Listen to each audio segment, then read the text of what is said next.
ದಕ್ಷಿಣ ಕನ್ನಡ ಜಿಲ್ಲೆಯಲ್ಲಿ ಭಾರೀ ಮಳೆ ಮುಂದುವರಿದಿದೆ.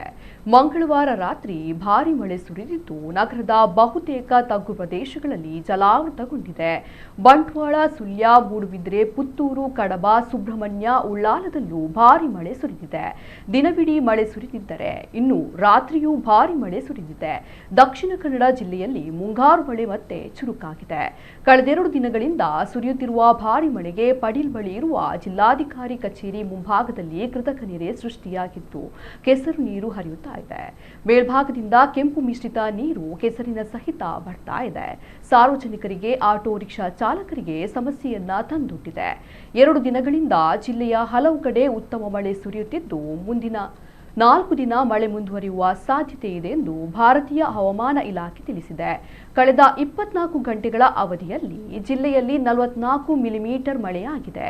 ಕಳೆದ ವರ್ಷ ಇದೇ ಅವಧಿಯಲ್ಲಿ 45.4 ಮಿಲಿಮೀಟರ್ ಮಳೆ ಸುರಿದಿತ್ತು. ಈ ಬಾರಿ ಜೂನ್ನಲ್ಲಿ ಮುಂಗಾರು ಮಳೆ ಮಾರುತಗಳು ಕಾಣಿಸಿಕೊಂಡರೂ ಕೂಡ ನಿರೀಕ್ಷಿತ ಪ್ರಮಾಣದಲ್ಲಿ ಮಳೆ ಕಾಣಿಸಿಕೊಂಡಿರಲಿಲ್ಲ. ಆದರೆ ತಿಂಗಳಾಂತ್ಯದಲ್ಲಿ ಉತ್ತಮ ಮಳೆ ಕಾಣಿಸಿಕೊಂಡಿದೆ. ಬೆಳ್ತಂಗಡಿಯಲ್ಲಿ 5.6 ಮಿಲಿಮೀಟರ್ ಮಳೆಯಾದರೆ Bantwal 38.7 millimetre, Mangaluru 37 millimetre, Puttur 21 millimetre, ಸುಳ್ಯದಲ್ಲಿ 34.1 ಮಿಲಿಮೀಟರ್, ಮೂಡುಬಿದಿರೆಯಲ್ಲಿ 45.32 ಮಳೆಯಾಗಿದೆ.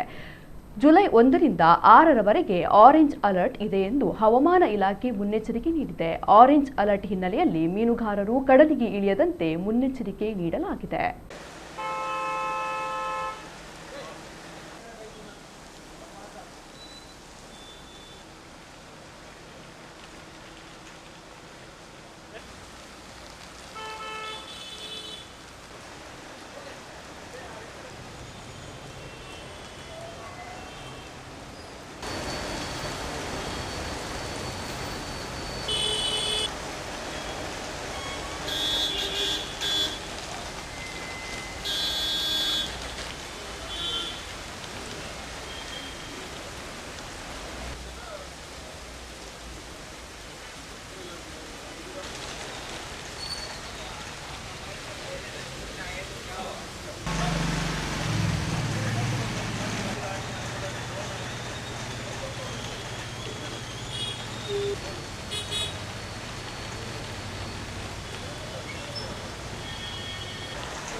कल